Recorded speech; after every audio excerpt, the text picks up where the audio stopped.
On accueille notre chroniqueuse Nathalie Clément, directrice de Via Capitale du Mont-Royal. Bonjour Nathalie. Bonjour. Nathalie, aujourd'hui, une question qui peut-être paraître technique aux yeux des non-initiés, mais qui une question que se pose quand même beaucoup de Montréalais à chaque année. On parle des droits, des devoirs des propriétaires, des locataires lorsqu'une maison avec logement est mise en vente. Oui, écoutez, j'ai eu l'idée de faire la chronique sur ce sujet-là, tout simplement parce qu'hier, à l'agence, il y a un courtier qui arrivait de visiter une maison qui vient de prendre à vendre. Il y a une locataire qui posait des questions. Puis à un moment donné, la locataire, elle lui dit les courtiers immobiliers, vous nous dites, vous nous roulez dans la farine, vous dites n'importe quoi, c'est la poudre aux yeux. Puis là, je dis, mais mon Dieu, est-ce que c'est ça que les gens pensent de nous? On va aller rétablir un peu les faits ce matin. Parce que vous savez, je rappelle aux gens qu'on a un code de déontologie, les courtiers immobiliers, donc on doit donner un traitement équitable à tout le monde avec qui on transige dans une transaction immobilière. Quand on nous confie la vente d'un immeuble où il y a des locataires, pour nous, ça représente un défi supplémentaire. Pourquoi? Parce qu'on va se trouver à entrer en contact avec des gens qui occupent une propriété dont le propriétaire veut la vendre, mais la personne qui habite dedans, c'est un locataire.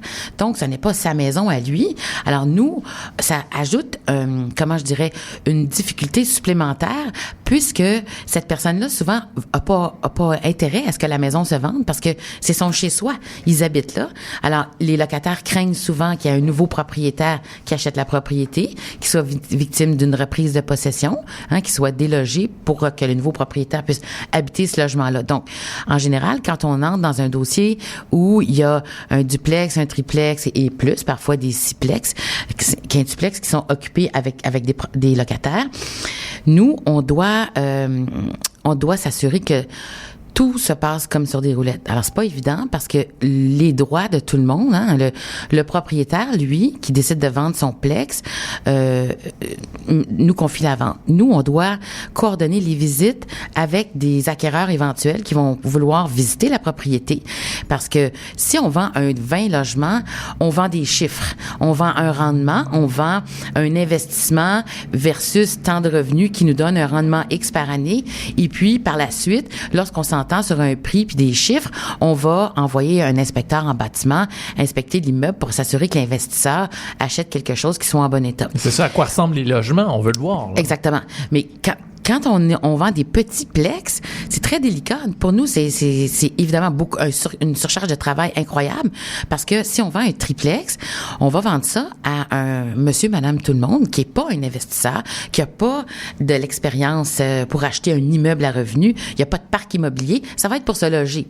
Donc, on est en présence de quelqu'un qui va vouloir visiter les logements, visiter bien tous les logements avant de décider de faire une promesse d'achat. Donc, ça veut dire qu'on va devoir déranger les locataires. Plus souvent que si on vendait, par exemple, un 20 logements où les locataires, il risque de peut-être y avoir une fois une personne qui va faire une inspection de la bâtisse.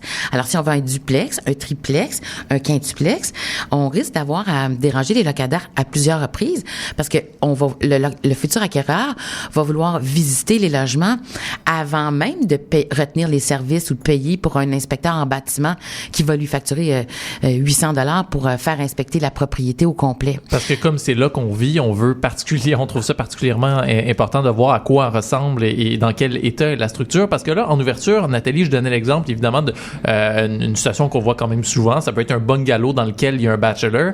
Mais tu nous parles, toi, de situations, ça va plus large que ça. C'est des duplex, des triplex, des quadruplex dans lequel, par exemple, le propriétaire vit au rez-de-chaussée et au deuxième, troisième étage, il y a des locataires. Fait qu'une situation, on ne plus typique qu'à Montréal. Très typique. Montréal est par définition une ville de locataires, une ville où il y a des petits immeubles à revenus, c'est ce qui constitue la majorité du parc immobilier de Montréal. Puis on parlait tantôt des bachelors. Effectivement, si on vend une maison avec un revenu ou un bachelor, on devra déranger le locataire, on devra aller visiter. Et tu sais, les locataires souvent ils sont réticents, puis je les comprends. C'est eux, ils ont comme rien demandé là.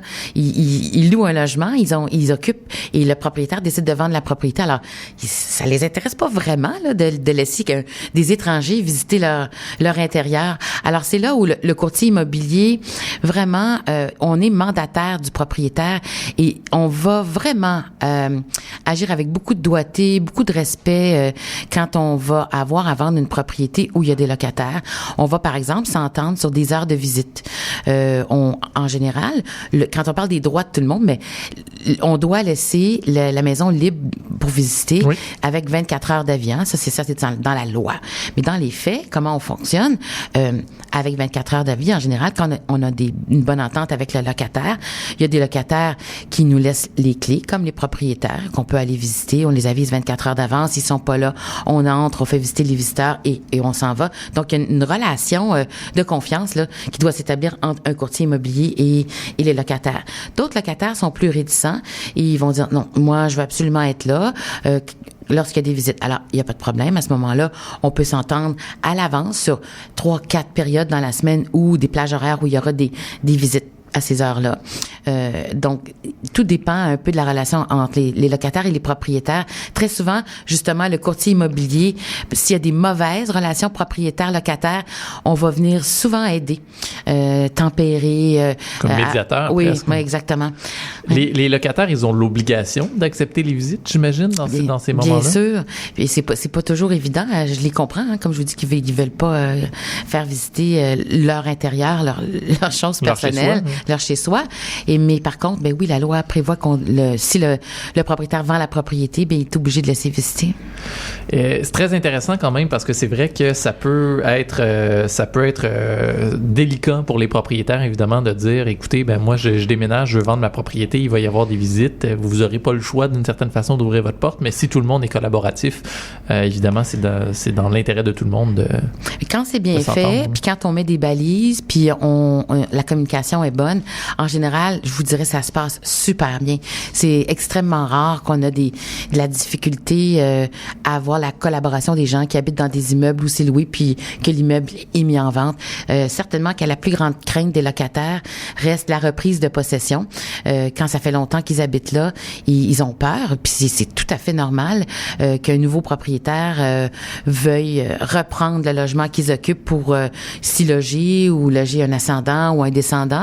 Alors, de toute façon, ça se fait pas n'importe comment. Il y a des règles. Ouais. C'est encadré par la loi. Mais oui, c'est ça. Alors, les locataires, il faut comprendre comment ils se sentent dans ce temps-là.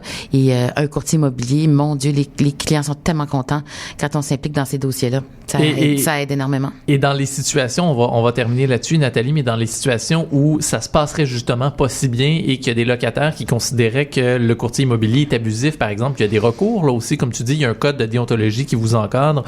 Si on n'est pas satisfait, il y a moyen de rapporter la situation. Bien sûr. Premièrement, vous avez toujours un dirigeant d'agence dans chaque agence immobilière à qui un locataire peut s'adresser s'il pense que la situation est pas correcte. Et puis, bien évidemment, l'OACIQ, l'organisme d'autoréglementation du courtage immobilier du Québec, à qui quelqu'un pourrait s'adresser si il pensait qu'il était victime de quelque chose de pas correct. Là. De condamnable, donc, mais évidemment, voilà. on ne l'espère pas. Et comme tu dis, quand tout le monde collabore, ça se passe très bien. C'est en votre avantage, justement, de faire en sorte que ça marche bien. Intéressant, donc, d'avoir éclairé cette zone grise ce matin. Nathalie Clément, on te retrouve toujours comme directrice générale à l'agence Via Capitale du Mont-Royal. Merci beaucoup d'avoir été avec nous. Plaisir, bonne journée.